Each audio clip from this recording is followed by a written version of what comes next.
Visio, bonjour. Bonjour. Alors normalement nous faisons ces petits entretiens juste après la manif, mais là exceptionnellement vous aviez une bonne raison, vous ne pouviez pas être à la manif, quoi qu'on on vous entend grâce aux audios que vous nous envoyez gentiment.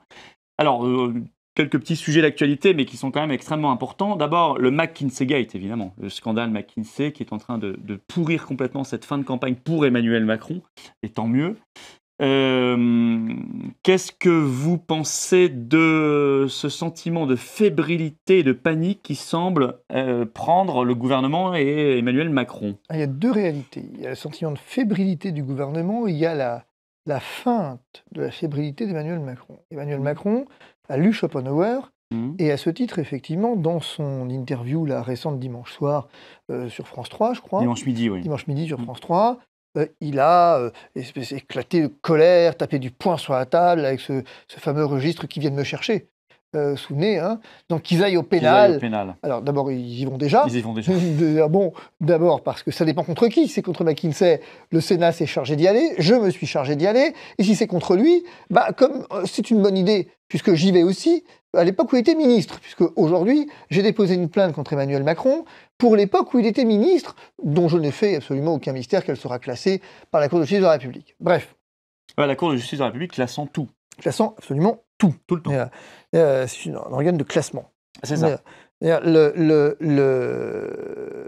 on n'a pas de nouvelles d'Édouard Philippe et Agnès Buzyn. Enfin, Agnès Buzyn, on sait, mais Édouard Philippe et Olivier Véran, il y a eu des perquisitions en grande pompe devant les médias, mais finalement, ce que ça a donné, on ne sait pas. Mais Emmanuel Macron, le problème que j'ai avec Emmanuel Macron, c'est que c'est un menteur. C'est un menteur puisqu'il a dit, il a une espèce de phrase très compliquée pour arriver à dire que McKinsey n'était pas soumis à l'impôt sur les sociétés en France. C'est faux. C'est tellement faux que le cabinet de conseil lui-même a reconnu qu'il avait, pour partie, sur 10 ans, payé l'impôt sur 6 ans. Donc s'il l'a payé, c'est qu'il était dû, premièrement. Deuxièmement, le ministre de l'économie actuel vous a quand même expliqué qu'il allait récupérer l'argent chez McKinsey. Troisièmement, je vous rappelle que Tadjedine, donc qui est directeur associé chez McKinsey, devant le Sénat, a dit « Nous avons payé l'impôt sur les sociétés ». Vous imaginez bien que s'il n'était pas soumis à l'impôt sur les sociétés, il aurait dit « Nous n'avons pas payé l'impôt sur les sociétés en ce que nous n'y étions pas soumis ».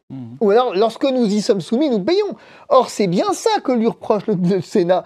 C'est une suspicion de faux témoignage. Donc cette affaire, si vous voulez, est bien ce qu'elle est, un scandale d'État. Mais pas seulement pour la question de l'impôt. C'est ça. C'est-à-dire que l'impôt, c'est un peu l'arbre fiscal qui peut cacher la forêt. C'est l'arbre fiscal qui peut cacher la forêt. Mais ceci dit, les citoyens ne s'y trompent pas, les réseaux sociaux ne s'y trompent pas. Ils savent très bien que le vrai scandale dans l'affaire McKinsey, il est double. C'est que nous avons un abandon de souveraineté au profit de cabinets privés, que les cabinets privés se sont mêlés de missions régaliennes de l'État. Très liés au renseignement américain. Par ailleurs, cabinets étrangers. Bien sûr, américains qui travaillent avec le renseignement américain. Que les produits indirectement, au demeurant, financiers partent dans un paradis fiscal qu'est le Delaware. Donc bon, vous avez quand même... C'est eux qui ont décidé de la vie et de la mort sociale de milliers de gens, millions de gens à la faveur du pass sanitaire, en France et en Europe. Bon, je crois que, si vous voulez, on le sait, hein, le mensonge prend l'ascenseur, la vérité prend l'escalier, mais il semble qu'on n'est pas très loin de la dernière marche. Là. De toute façon, moi j'ai analysé la grande fébrilité de Macron quand même sur France 3. Il n'avait pas l'air serein, très honnêtement. Il peut jouer, bien sûr, mais il a même fait un lapsus qui lui arrive assez peu, révélateur, en disant je ne suis pas sûr que ce soit sous mon quinquennat qu'on ait eu le moins recours au cabinet. Oui, effectivement, il voulait dire évidemment le plus recours. Donc un lapsus. Et alors, fait intéressant, c'est que la presse l'a relevé, cette phrase. Oui, tout à fait. Je pense que cette fébrilité, elle s'explique par le fait, c'est pas du tout le sujet fiscal qui l'inquiète, bien au contraire. C'est parce qu'il sait que derrière, on peut revenir sur sa campagne de 2017, faite par des gens de McKinsey, la collusion, les conflits d'intérêts et tout le reste. Bon, enfin en tout cas, on suit ça, et encore une fois, bravo aux mobilisations des résistants sur le web qui ont fait émerger ce sujet, parce que sinon les médias n'avaient pas prévu d'en parler. Deuxième point, Macron est devenu un scandale sur pattes, hein, donc on va d'un scandale à l'autre. Le Rothschild Gate, comme on dit sur les réseaux sociaux, c'est-à-dire la question de son patrimoine. Qu'est-ce que vous pensez de cette affaire? Ça ressurgit? C'était Mais déjà un ça sujet en n'est pas- 2017, non, mais alors mais- là, ça y est, ça explose. Non mais attendez, cette affaire, ça explose, ça explose, ça Ah, explose. ça... Ça commence à exploser. Oui, oui, oui. Disons ça comme ça. On est déjà à un niveau et ça supérieur à aurait- 2017. Oui, mais quand même. ça aurait mérité à exploser plus tôt. quand On même. va s'en occuper. C'est-à-dire qu'en fait, vous avez affaire à un type, on va essayer de résumer l'affaire pour que tout le monde la comprenne. Vous avez un type qui a fait partie des professions les mieux payées en ce qui était banquier d'affaires, et pas n'importe où. Il était banquier finalement chez Rothschild, grande banque internationale, banque d'affaires. Il avait un salaire, on connaît les salaires mirobolants, et voilà que, en 2017, au titre de sa déclaration de patrimoine, il avait presque les mêmes revenus qu'un ouvrier dans une usine qui était une Ford. Le même patrimoine. Ouais. Même patrimoine, pardon. Pas les revenus, mais même patrimoine qu'un ouvrier d'une Ford qui était Philippe Poutou. Qu'est-ce que ça veut dire? Ça veut dire que déjà à l'époque, on savait que Emmanuel Macron mentait sur son patrimoine, en fait. On avait tenté désespérément de le dire, ça Dire, n'intéressait Tout personne. le monde savait à l'époque, c'est quelque chose dont moi je me souviens très bien, qui m'avait frappé. Je lui ai dit, mais excusez-moi, mais tout le monde va bien voir à un moment donné qu'il ment, là, quand même. Là, excusez-moi, mais il ment, quand même. Il ment mal, d'ailleurs. Il ment très mal. Mais non. Alors, évidemment, aujourd'hui, ça y est, ça commence à émerger. Mais est-ce que c'est le signe que la presse est en train de le lâcher? C'est une première hypothèse. Et une deuxième hypothèse. Est-ce que c'est le signe que finalement, après tout, il s'en fiche un peu de tout ça et que derrière, il a prévu de continuer son plan d'une façon ou d'une autre sans considération de l'opinion?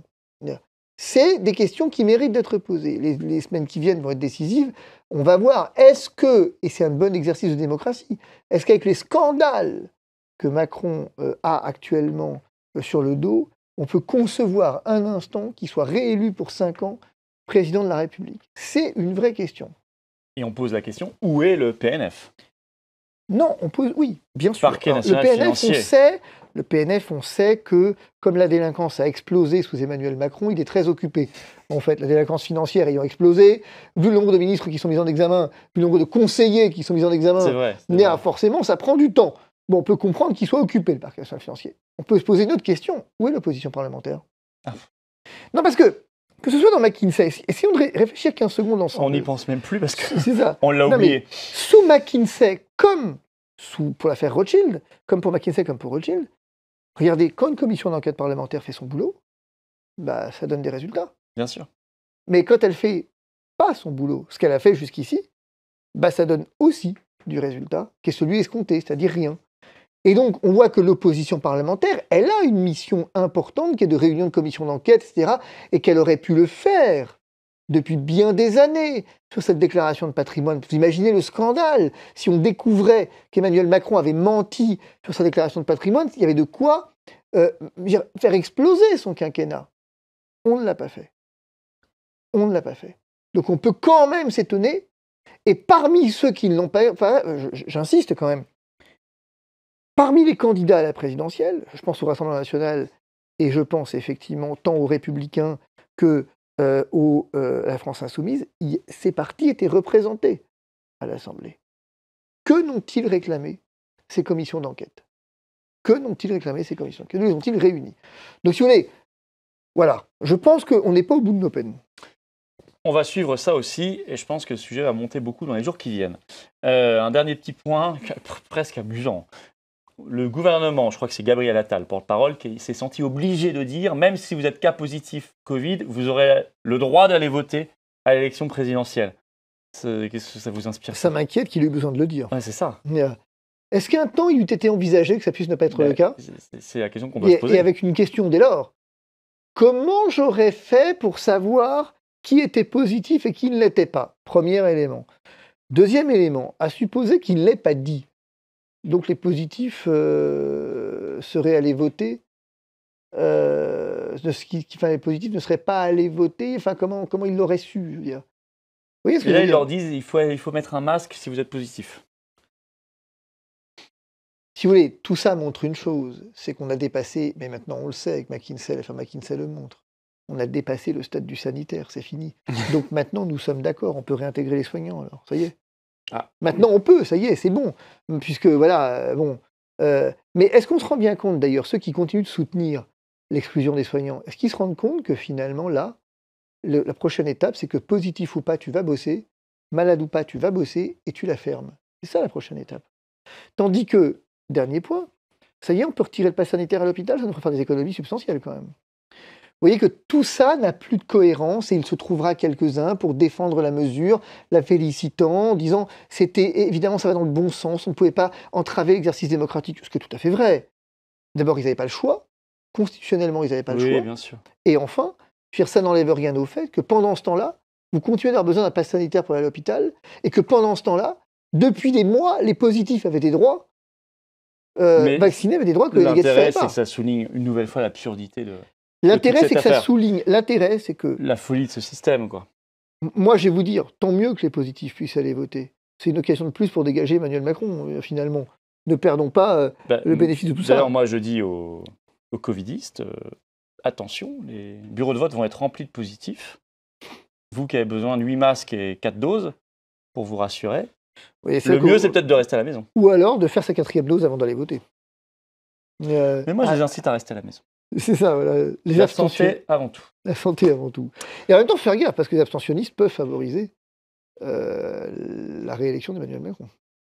Ouais, mais je pense que dans le camp de Macron, oui, ça, les gens dont on vient de parler sont surreprésentés. C'est ça, je pense que je fais un bon calcul. Bon, là, c'est très cynique ce que je viens de dire. Non, allez voter tous. Allez voter, mais surtout voter pour vos convictions. Merci beaucoup, Fabrice.